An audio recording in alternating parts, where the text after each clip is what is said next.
is Bean to Barstool, a podcast that looks at the intersections of craft beer and craft chocolate.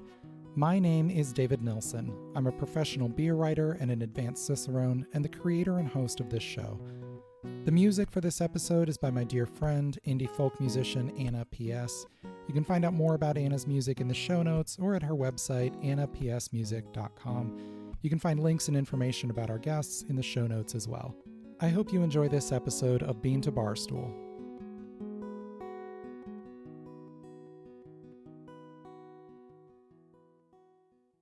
In this episode, we talk with Estelle Tracy. Estelle leads wine and chocolate pairings through her business, 37 Chocolates. In this conversation, Estelle and I talk about the differences and similarities between pairing craft chocolate with wine and beer, how she got started with chocolate and wine, and what she's learned along the way. Pairing beer and chocolate is one of the major topics of Bean to Barstool. Our Instagram account often features individual pairings. We've done multiple episodes devoted to the topic, and last year I published Pairing Beer and Chocolate, the first Bean to Barstool zine. Chocolate can pair beautifully with a wide variety of grown-up beverages, however, and most people probably think of wine for this role first. Estelle Tracy leads wine and chocolate pairing events professionally, but she comes to this not as a stuffy expert, but as a curious observer who has learned along the way, following her senses to new areas of knowledge and expertise without losing the joy of discovery. During our conversation, we talk all about pairing chocolate with wine and beer and discuss a beer and chocolate pairing Estelle was going to lead at Kennet Brewing Company. Unfortunately, that pairing was ultimately postponed, but our discussion of her selections there is still insightful, so I've left it in the interview. I started out by asking Estelle how she first got into Bean to Bar chocolate and wine. So the year is 2015. It's March. I leave a corporate job. And I have a 1 month plan. And my joke is always that I've been on the 1 month plan for the past almost, 8 years. That 1 month plan was to release a food survival guide for French people living in the US. And when I'm finished, I realize I have about 5 months to keep busy. My husband and I had agreed that I would take 6 months off to do whatever.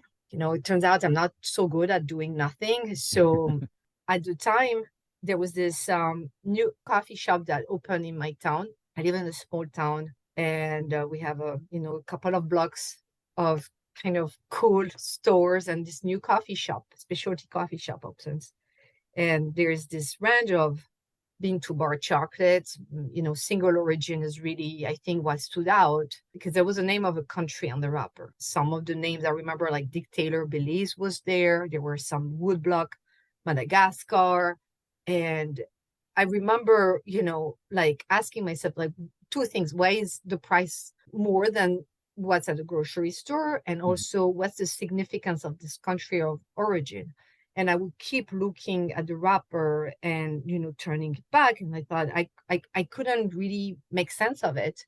And I thought, well, if I eat 37 of those, I was going to turn 37 on Halloween of that year, 2015. I thought, well, I could eat 37 of those. And I bet I would find out what the significance of the country of origin and all that.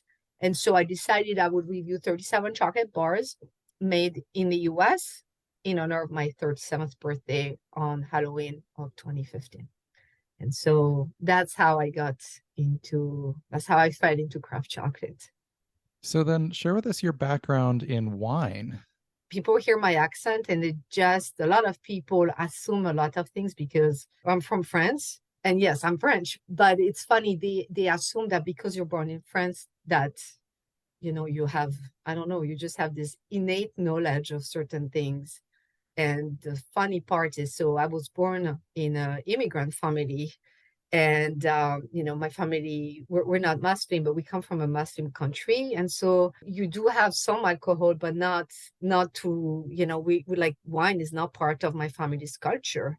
Beer isn't exactly either. There's a photo I have of my dad upstairs where he drinks a beer with a pinky up. Like, it's just like, it's just kind of funny. And I really knew nothing about wine, coming close to nothing when I was in France. All I knew is I discovered very early as in 18 years old, that I really like champagne. So that's all I that's all I can tell you. But I came to the US. I was, I turned 24 in the US. I was super young, and I was, I didn't have a grown-up life in France. There are many things I didn't experience there, one being one of them. When 2015, when I go through this chocolate challenge, the two things that stood out to me is like the people and the flavor, because I connected with my chocolate crush, which at the time was Akari chocolate. I was so moved and excited and, in awe of what I was discovering. I thought, man, I really want to share that with other people. It became very clear early on that I had to be in front of people in person. I really have a very comfortable life living on the internet, and I had to get out of the internet and go in front of people. I realized pretty early on that if I wanted to generate some kind of income from chocolate, that people were not coming, in the small town where I live, like people were not coming for chocolate alone unless it was free. However, wine and chocolate, the demand is there. And I remember the community of professionals I interact with here, it's a lot of artists. And one of the artists in this area co-owns a winery. We got connected through a mutual friend, another artist, and she kind of opened the door of the winery for me, saying, "Hey, I'd love for you to give a talk on your journey and all that." So that's 2016. Through there, I connected with their winemaker, Virginia Mitchell, and I mention her because everything really started with her, and she's also a wonderful award-winning winemaker. She reached out and said we should do something together. And she said, "I don't really believe in wine and chocolate together," but I said, "Well, I don't think I believe in it either, but I can't." We were by email, and I felt like, well, if that's what people want, they might as well get this amazing wine with this amazing chocolate and get it from us.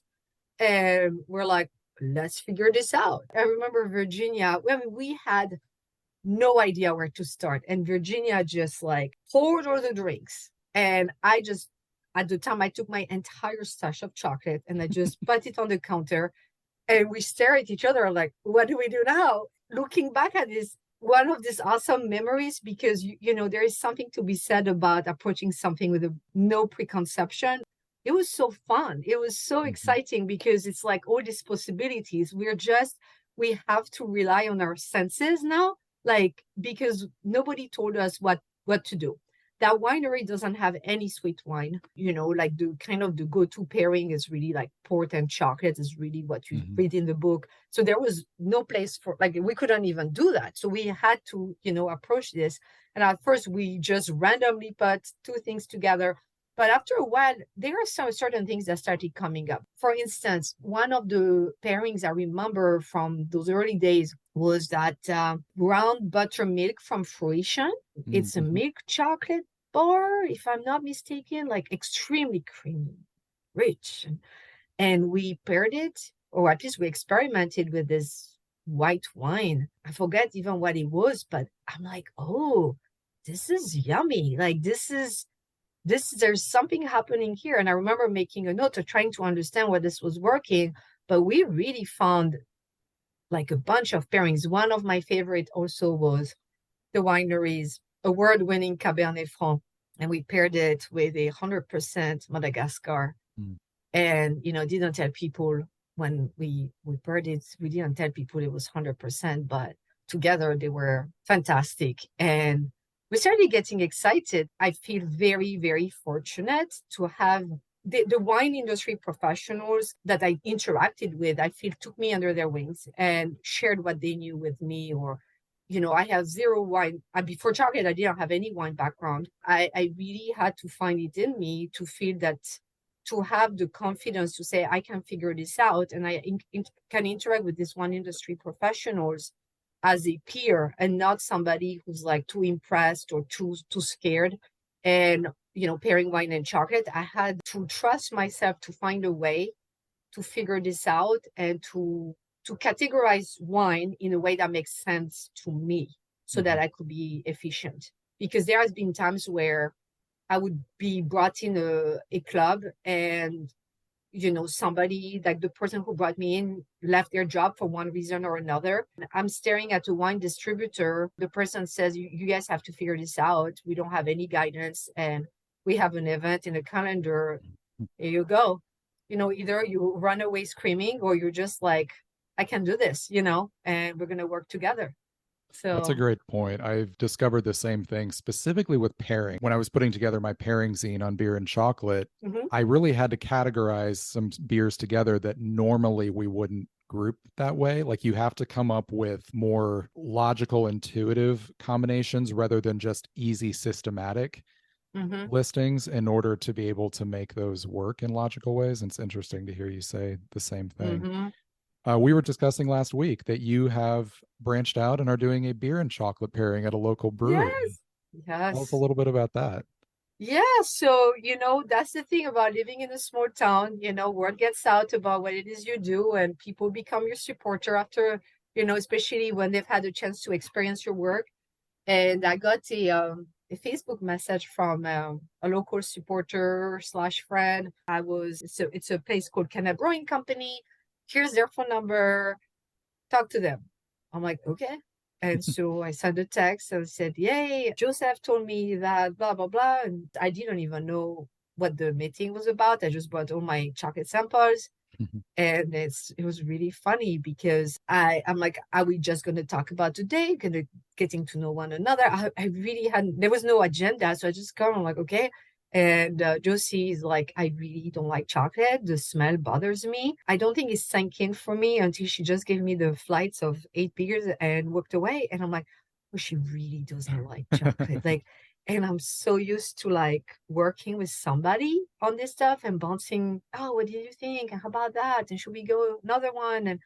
And I'm like, here I am in front of the Yeah. 8 different samples.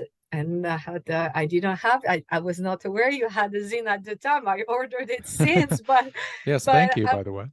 oh, you bet. But I'm like, okay, we're gonna figure this out. And so I put all the chocolate on the table. I'm like, let's do this. Let's see Yeah. what happens. Yeah. Well, we'll talk a So little bit more about that specific pairing and some of the beers in that in a little while, but I want to talk yeah. more about pairing with wine.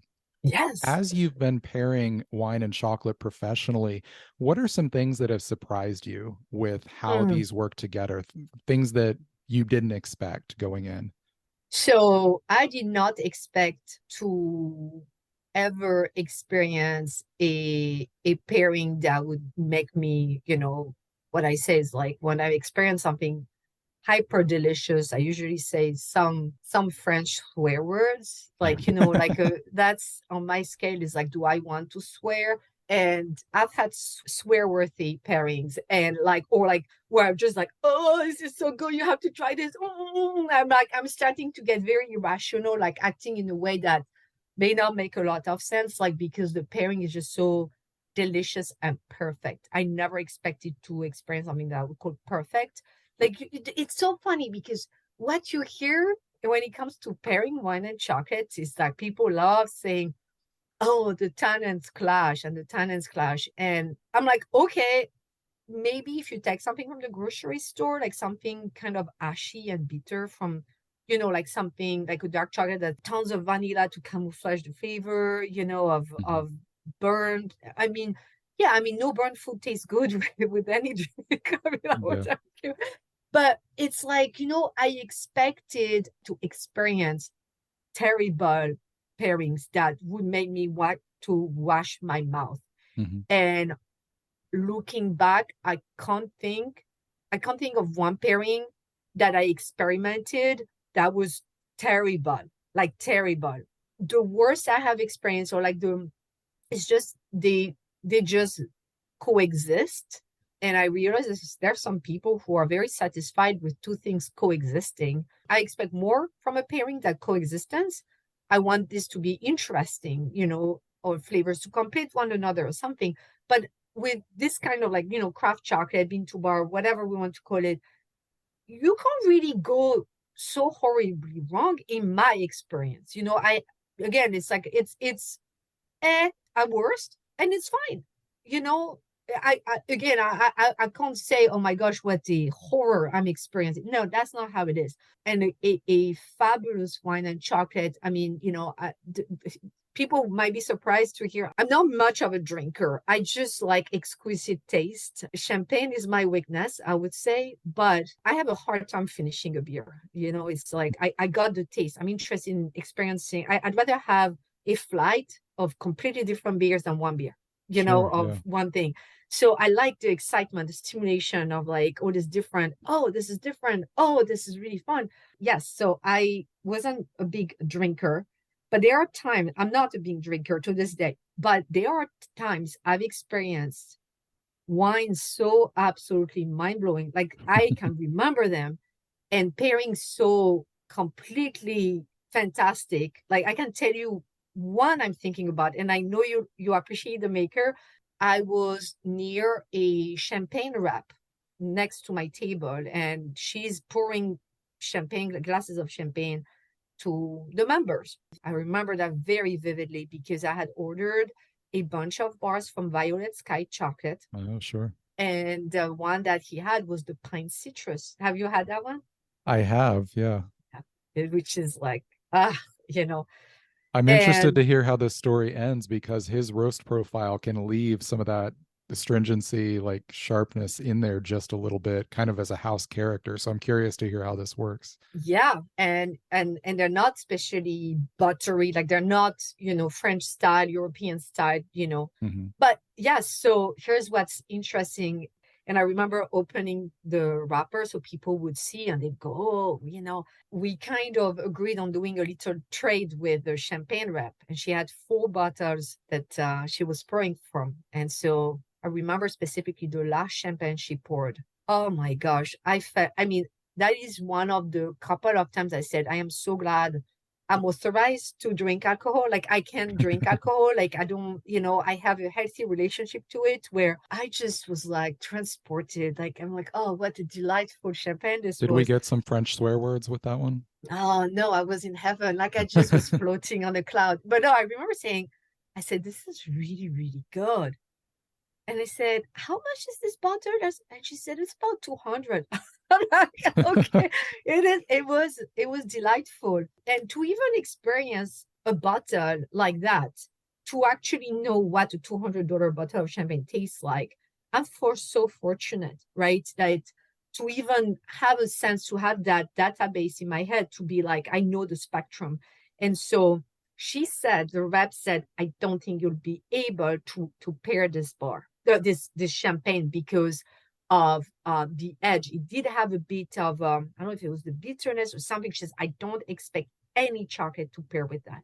Challenge accepted. And again, I'm going at it blind because to me, being there, I'm not so much even looking at how much, like, was it worth my time? Because it's an hour from my house. And the way I saw this event is not only to introduce people to chocolate, but also when I find out I'm next to a champagne where like, how fun do you get to experiment with 4 champagnes of that caliber ever, right? I'm like, I need to walk away having figured new things out. This was my own personal goal. And so I try it with a violet sky pine and citrus, and both of us were like, whew, like, we were floating. And this was a pivotal moment because this is when, like, what was happening is that the candied citrus that was on that bar effectively bridged the chocolate to the bubbles. This was the moment where I started focusing more on inclusion chocolate when it comes to Mhm. pairing, because I realized that a chocolate on its own that may not pair well with the wine or the champagne or sparkling wine, if it has an inclusion, it's giving the chocolate a boost, and it's a 3-way pairing effectively. And that's when this one really stands out in my mind, because it was an exceptional champagne that gave me a piece of information/education, and it was just such a beautiful pair. We'll be right back.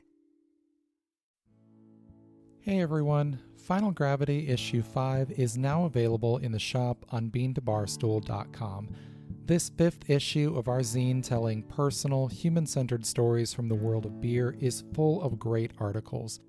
Stefano Segudu tells the story of the South African beer style Umkombothi, poignantly explaining its role in her culture and the importance in her family's celebrations and milestones. Maria Krugliak writes about discovering the Portuguese half pint after moving to Portugal during the COVID-19 pandemic. Amanda Bruns and Obakeng Malope discuss the water spirit Mamuhaswa and the collaboration beer they brewed in her honor. These and numerous other stories fill the 56 pages of this zine. We've expanded it and added a few features for this issue. It's full color, full of lots of beautiful photography and art. Definitely check this out. It's on beantobarstool.com/shop. You can purchase this issue or subscribe, and you can always support us on Patreon and get extra perks as well. Cheers.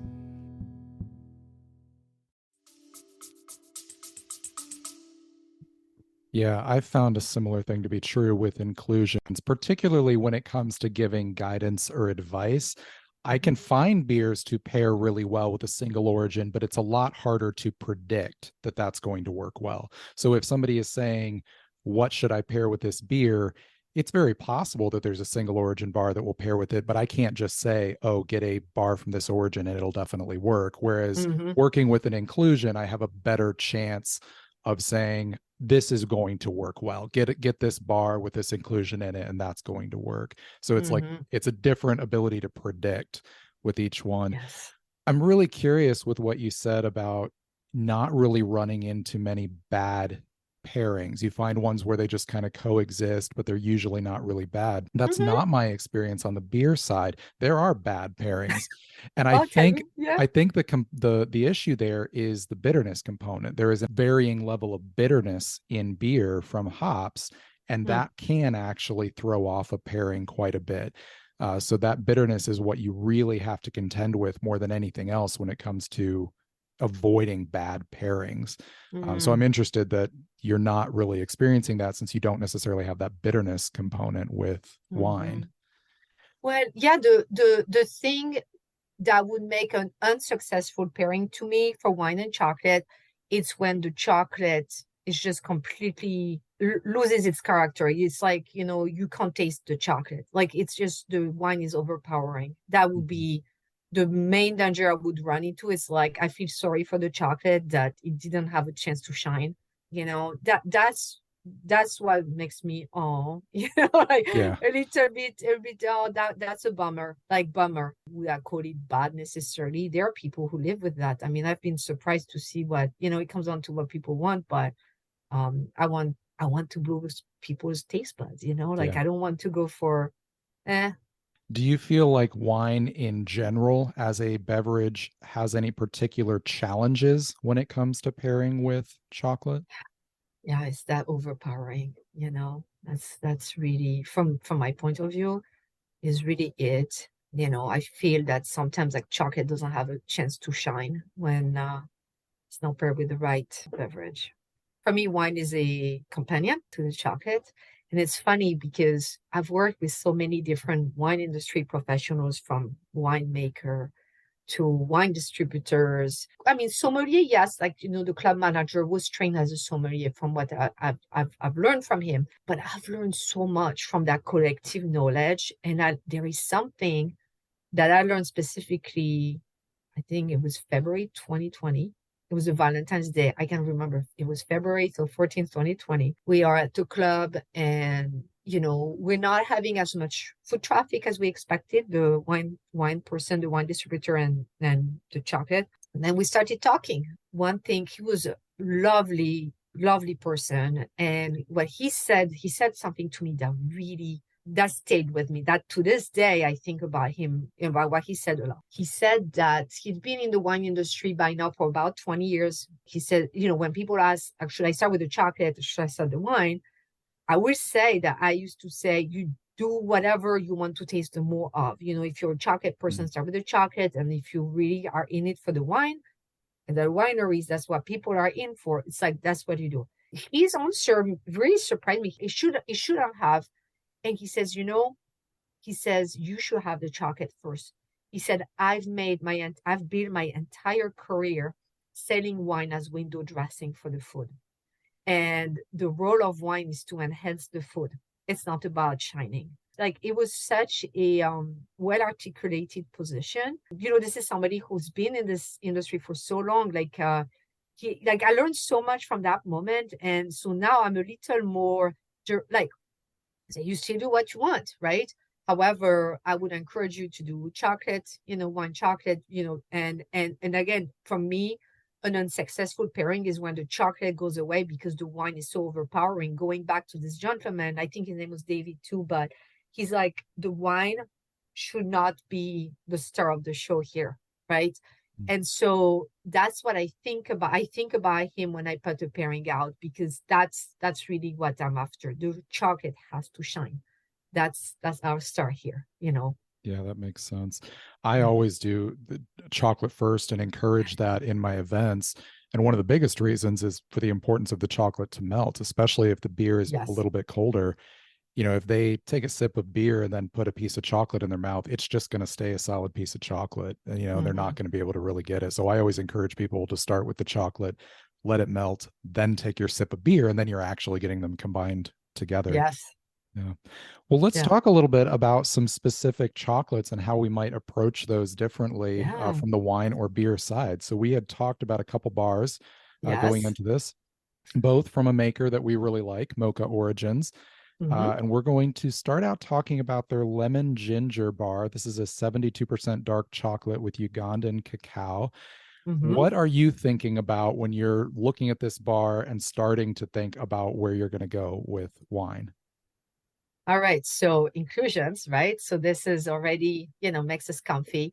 So where I would start with is that this is actually a bar I keep in my chocolate pairing toolkit because of the ginger and the lemon. The lemon, like I find that it's more ginger forward than lemon, but Mhm. still, it is actually one that I pair with for sparkling wines, like, like cava, champagne, anything like that. Going back to the categorization, I find that, I put sparkling wines in two categories: those that are very clear citrus notes forward with a bit of tartness slash acidity, and others that are less acidic, more like baked good. And if I find any indication that the sparkling wine have, a citrus lemony note, I would go with that lemon ginger. And I know that I like the way they play. I like the bubbles against the ginger. You get just a nice, sensory experience there. So that's kind of like my secret. I mean, not so secret anymore, but that's we go back to the pine and citrus of that day. So that stays with me, and that's what I would do. How about you? Yeah, so I agree. The ginger, I think, is the more prominent flavor here. And I think the more important one to pair with. I think the lemon can kind of layer into other flavors a little more easily, where the ginger is really going to work or not work with other flavors. So I'm really looking at the ginger as the thing that I need to primarily match. The Mm-hmm. style that I have found success with this bar across multiple different beers is Belgian triple. Belgian triple is an Abbey style, tends to be a little higher in alcohol, usually 7 to 9%. And it's really driven heavily by its fermentation flavors. So you get some gentle fruity notes and a little bit of spiciness from the yeast. A lot of beers are driven primarily by malt and hops. This one definitely has malt and hop flavors, but the fermentation character is what sets it apart. That said, its malt flavors have some sugar or confection like flavors, even though good examples are not actually very sweet. But the Mm-hmm. flavors make you think of some kind of like baked sugar or sugar cookie or something like that. So I found that the ginger works really well with that malt base, and then will pull out a little bit of the spiciness from the yeast Mm-hmm. and contrast the fruitiness really, really well. So I've used a few different triples with this. You can use a classic Belgian triple like Chimay White is a good Mm-hmm. example, Chimay Cinsault. There are some American examples that take the Belgian triple base and then use American hops, which are tend to be much fruitier, citrusy or tropical. Those, if you can find them, can be a great pairing here because then that ginger is balanced even more prominently against that fruitiness, and you can get orange ginger, combinations like that that are already familiar. So there's a Mhm. few different ways that I would go there. There are a couple other styles I might look at, but I would lead here with a Belgian triple. I mean, you made my mouth water with those like cookie like note. I'm like, okay, soda. Okay, I Yeah. can. Now you got to go Yeah, find one and try it. yeah. There's my husband is the beer person. He loves Doppelbock. He's not an IPA Oh, person sure. at all. But yes, I still sips from his beers. You know, I'm like, oh, I want Mhm. to know what this tastes like. Well, being in But Pennsylvania, you guys have a great Doppelbock with Trogs Troganator. It's one of the only no, year-round Doppelbocks in the country that's that like isn't an his import. yeah, that's like his favorite beer. So yeah, It's a great yeah, beer. my kids call it Goatman, like the Goatman beer, you know. So Sure, that's great. yeah, it's very heavy though. So he's now goes back more to Sam Adams. I am a big fan of Sam Adams personally because it's just so well balanced everything. That's Mhm. my personal opinion, but I like stealing those from him. I take more than a sip when I take them from him. Nice, That's the nice. true test. Yeah. Mm. All right, well, we're going to look at another Mocha Origins bar. We talked Yes. about their cherry bar, which is Tanzanian cacao. Do you remember the percentage on this? Is this 72 It's as well? 72. Yeah. 72, yeah. I'd forgotten to write that down. So this is a totally different Oh, yeah. inclusion profile here. Where would you go with pairing this with wine? We'll be right back. Hey everyone, my book on pairing craft beer and craft chocolate is available now on Amazon and on the Bean to Barstool shop. Pairing Beer and Chocolate, a guide to bringing the flavors of craft beer and craft chocolate together, is out now. This paperback book explains the process of pairing beer and chocolate, includes a guide to hosting a pairing at home, walks through dozens of beer styles to provide style by style pairing guidance, and gives room for taking your own pairing notes along the way. This is the only book on pairing beer and chocolate available. Grab your copy now at the link in the show notes or on Amazon.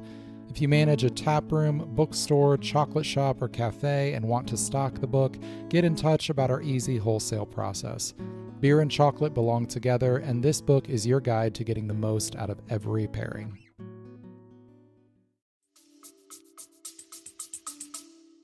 And this is a fun bar to pair because you have the juicy cherries. And this is where if we have wine industry professional listening to me, they'd be like, oh my gosh, you know, who is this amateur? But this is where I would go with the red wine. But this is where I kind of like when I assess a red wine, I try to categorize two things for pairings. Let me try to capture that well. But I'm looking for a berry slash fruit forward wine, but the body of the wine matters and also how tannic is the wine.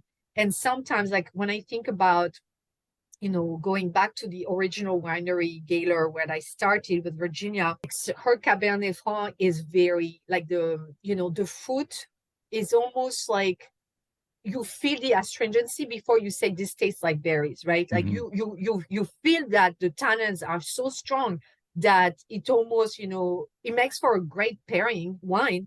But at that same winery, they have a blend that is a lot more fruit forward and not as tannic. I would go for like lower tannins, fruit forward, where the fruit is very evident. And pairing this together, like I actually got a perfect pairing with this bar at another winery where I was just like moving with my hands and pointing at the chocolate and making the other winemaker have it. Like the pairing, it was a blend. I had to go back. It's a very drinkable red wine, and he tried it. I tried it. We looked at each other, didn't even talk. I just made my movements and we're like, okay, next. There is not even, this wasn't even a topic of discussion because it was a perfect pairing. It just was like blended perfectly. And that was it. It was just pure perfection. So tannins and fruit, that's what that's what you want to look. The tannins are very important, I find in pairings. So That's great. Well, both of these bars are bars I'm glad we chose because I have paired a lot with both of them. I really like both of these. And this cherry one, I have found several different beer styles that I have okay. really, really liked with it. One style that I think works well that I was surprised and excited by because it's not a style that gets included very often is pumpkin Mhm. beers. So spiced fall pumpkin beers work really, really well here because the contrast of the acidity of the cherry really pops against that like sweeter confectionery, fall dessert profile of the Uh-huh. beer. And what I found with pairing it with several different pumpkin beers, and I think it's probably as much as anything just a trick of the mind, but it pulls that cherry into more of like a cranberry like flavor because cranberry and pumpkin we're so used to having together. So I have paired it with several pumpkin beers in the fall and consistently enjoy them together. Going a totally different direction, and I think this leans more toward the red wine flavors that you're talking about. This bar does really well with Flanders red ales. These are sour ales from Belgium that have a little bit of a red wine and red fruit like flavor to them with a little bit of undercurrent of, and it can go a couple different ways. Sometimes you'll get a little bit of like a balsamic vinaigrette note Oh, underneath it, wow. or you can sometimes get a little bit more of like a dark sugar underneath it. And so both of those do really, really well here because the acidity of the beer will just rush in and kind of reinflate those cherries, and you just get this bright pop of cherry flavor. And then the chocolate balances against that little bit of underlying either sweetness or balsamic note really, really well. So those I both really enjoy. One specific beer, unfortunately, it's not one that is widely available, but I'm going to share it because it was such a perfect pairing. I had a Yeah, go beer ahead. from Casa Humilde Cerveceria out of Chicago. The two brothers who own it are Mexican American, and they use a lot of Mexican culinary ingredients in their beer. So they did a beer in collaboration with the National Museum of Mexican Art in Chicago for a Frida Mm-hmm. Kahlo exhibit they were doing. It's called Viva la Frida, and it was a relatively low alcohol, like 3.5, 4% alcohol tart beer with lime and hibiscus. And it was Oh. absolutely gorgeous with this bar. The cherry, the lime, and the hibiscus together Mm-hmm. made it taste like either a cherry lime or cranberry lime, like dry soda. And it was Mm-hmm. just absolutely gorgeous together. Unfortunately, it's not a beer that's regularly available or widely available, but it was such a perfect moment pairing them together that I have to share it. Oh, yeah. Yeah, I can imagine it when you talk about the hibiscus. I'm like, yep, it's so funny because the pumpkin pie, what's funny, the pumpkin pie pies, that's so interesting because you essentially blending fall and summer. I'm like, oh, I never have thought of that. And then this one, the last one is a summer pairing, like I feel Mm-hmm. you're just like taking them in different, you're creating a new setting, like a whole environment. Like, your imagination goes Yeah. to different Yeah, the seasons, one to is different very stories. indulgent and like warming, and then the other is Oh, just like very bright and sunny. Totally different. yeah. Yeah. Oh, that's so neat. Well, Okay. let's Yeah. talk about the pairing that you're leading at the brewery and Yeah. talk about some of those beers. So Yeah. share with us the first beer you're going to include there and then what you decided to pair with that. I approach all of this with an open mind and I tried a few things. Plum and Porter, that was the one we're going with. I really like this beer. And it's kind of like porter is like port with chocolate. It's like, when people think, I think of beer chocolate, they're going to say porter, like straight out of, that's what comes out for their mouth. Mhm. And I'm like, okay, well, I had the Hogarth Gianduja with that. And I was having a really good time. But which one was that? You said Hogarth The, what? the Hogarth Gianduja. I don't know if I've had that bar. Oh, we need to work on, oh, okay, this needs to change. Pairing this with get like something so warming and comforting. Like this is so interesting because I would say that the French love their hazelnuts. They love their hazelnuts and the chocolate. And, to me, this is a very grounding combination. Like if I bring hazelnuts to any kind of equation, like with the porter, it just was like all I need is the blanket. But That sounds good. yeah, what would you have done there? So Or what that's would just you kind of do? like a classic porter. They're not doing anything unique. It's like a traditional porter. The recipe uses the historical London grist with English brown malt for a burnt cookie chocolate note and English ale yeast yielding a stone fruit figgy flavor. Recommended for general family use where a pale ale is not required. That's great. So they're actually leaning more toward an old English porter rather than an American porter. There's kind of a divide between those styles. So that's actually Really. really interesting because there are not too many US breweries brewing the English version of porter. We tend to skew more toward the American version. So this is, as you mentioned, something people mention right away with pairing with chocolate with beer is porter and stout, because of those Mm-hmm. roasty chocolatey flavors. And it is a very versatile style, particularly English porter. It is very versatile. It's got those chocolate, lightly dried fruit flavors, and it can work with a wide variety of things. Mm-hmm. So I would go here one of two ways. If you wanted to use a single origin bar, you could go with something that has what is traditionally a more chocolatey flavor, something like Ghana. Just make it Oh, real yes. simple. Just use like a Yeah. real simple combination. It's not going to challenge anybody, but it's going to be a good introduction for this is how these can work together very easily. If you Mm-hmm. want to go a little bit more inclusion route, you could do anything that is going to easily dovetail with a classic chocolate flavor, any kind of inclusion like coconut, nuts, maple, like something that Mm-hmm. is not going to that's going to lean toward a sweeter end of things and not Mm-hmm. clash is going to be an Mm-hmm. easy combination. Like it's not going to blow anybody's mind, but this is going to cast a really wide net for those types of inclusions that Mm-hmm. maybe aren't bold enough on their own. Mm-hmm. They'll make a really great pairing somewhere else, but they'll just easily melt into this flavor combination really well. I would go one of those two directions probably. Yeah. So next, Queen's Ale. And so the description is this. The sexy little number, parenthesis, not Her Majesty, stands up there with the best of the English bitters. Crisp and creamy, simple, elegant. Hey, a bit of honeyed biscuits, lady fingers clean, dry with a mouth-filling stone fruit note, not exceedingly bitter, but loads of flavor.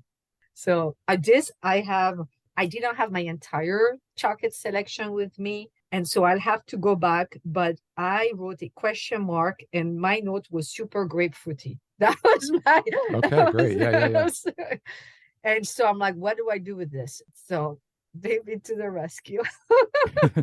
So English bitters, and this is a good example of what I was saying earlier, where the requirements of pairing forced me to combine a few style categories together that I wouldn't normally like lump right together typically. Mm-hmm. So looking broadly at these kind of classic hop forward ale styles, so pale ale, English bitter, more traditional IPA rather than the newer style of IPAs, putting those all together, they can pair really, really well with chocolate. They also, though, can pair very poorly with it, with the wrong chocolate. And so, what you have to do is find something that will pull forward the malt flavor Mm-hmm. and minimize a little bit of the hop bitterness so that it allows the hop flavor to come out rather than just that bitterness. So, what I love to do with any beer in this category, and this would include the bitter that you're talking about there, Mm-hmm.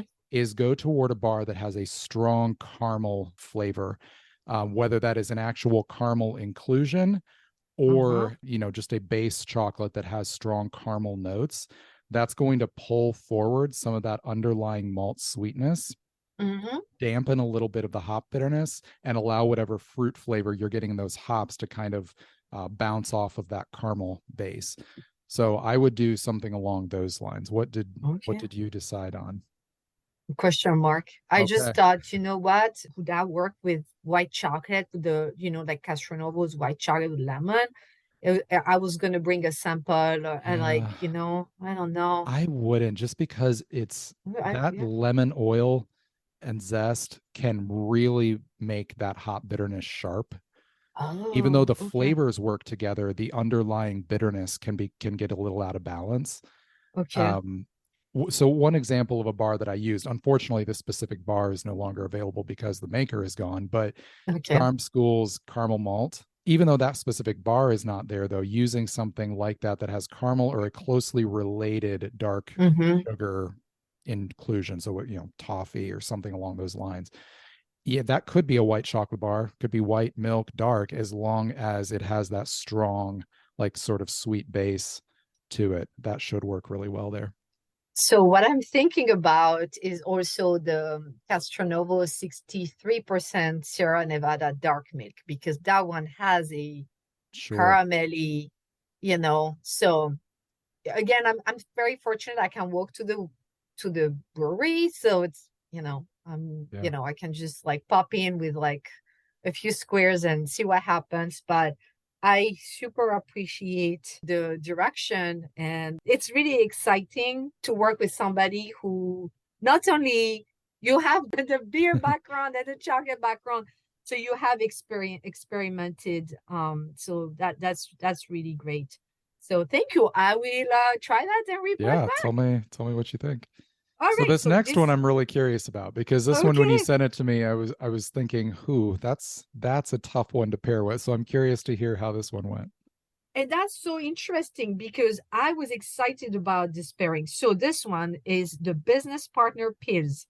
This Pilsner starts spicy, floral with sweet Pilsen malt in the front, side tannin in the middle, and then dry, smooth, and refreshingly bitter towards the end. The hops are all New Zealand, landing a hit of lime. So again, I was at it from, okay, channeling my beginner's energy. I tried a few things, and then what I ended up really liking was the Argent Cove banana cloves chocolate. Mhm. I really enjoyed that. And it's funny because I had such a hard time with the previous one. And this one, I kind of fell onto the banana cloves. I'm like, this is it. I really like the way this is all working out. Really fun bar. It has very teeny tiny bits. It has actual Of, banana in it. Like, yeah. yeah, I could see those. If there's actual bits of fruit in there, I could see that helping a little bit because that's going to provide some actual sweetness that can kind of absorb a little bit of that. You know, they Yeah. talk about tannins and bitterness in there. Pills has been such a difficult style for me because Mm-hmm. the two biggest challenges with beer with pairing with chocolate are dryness and bitterness. Mm-hmm. Sweetness and a lack of bitterness are like the forgiving factors that will make a wider range of things work. Dryness and bitterness, I feel like, create a harder time because they create a potential sharpness that you have to overcome by something else. Pills, especially as they're describing it there, is both dry and bitter. So while the flavors can work, you've got to do something about that just, mountain in the middle there of that Mm-hmm. dry bitterness. And yeah, I'm glad to hear that worked. I'll have to see if I can try that bar with a comparable Pilsner. Mm-hmm. Yeah, it's delightful on its own. But you see, it's interesting. Like the all these three beers so far are all very different from one another, and I really like that about this Mhm. flight. And so the last one, it's called an Old Speckled George.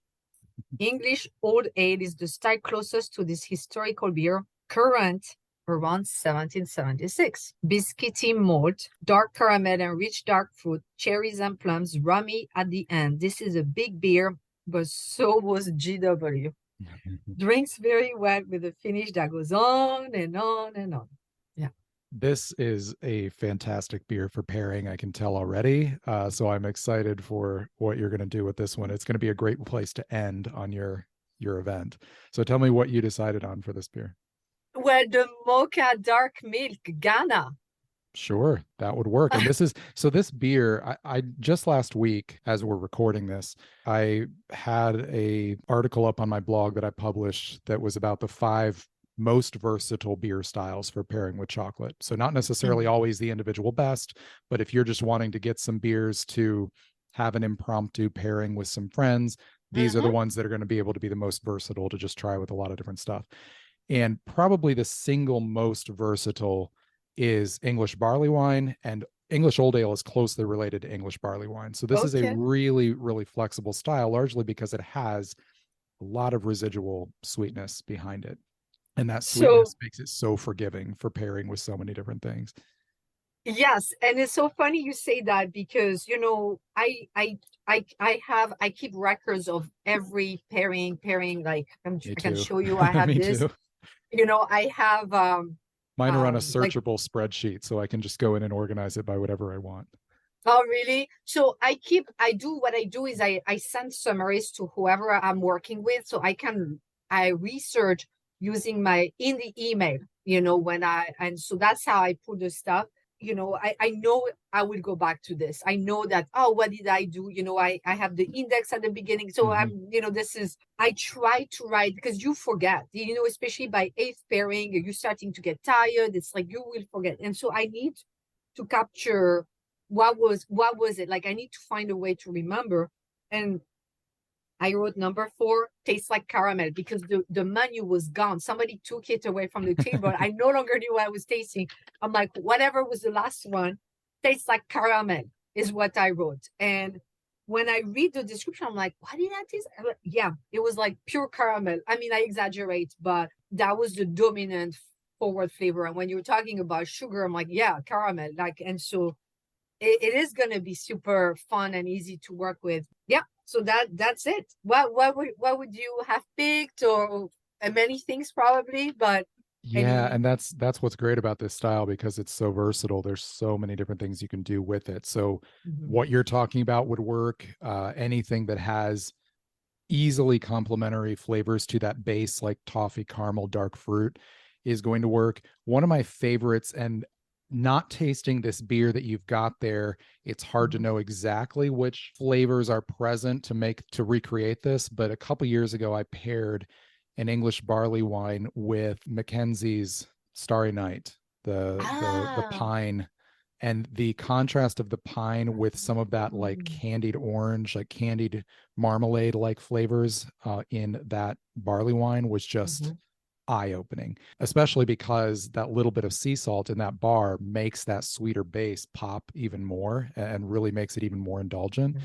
That Mm. said, that's a very tricky bar to get a hold of. And, I don't know if Yes, yeah, this yeah. exact beer works, but that has been my all time favorite barley wine pairing with chocolate. But there are so many different directions that you could go with it because of the flexibility of that base. Mhm. So, what you're talking about with, Ghana 58% dark milk that's perfect. Like it's going to be so indulgent and kind of comforting Yes. together that it's going to be a really easy win for the end of that flight. And that's what I thought was neat, is that we start with the porter and we end with this beer.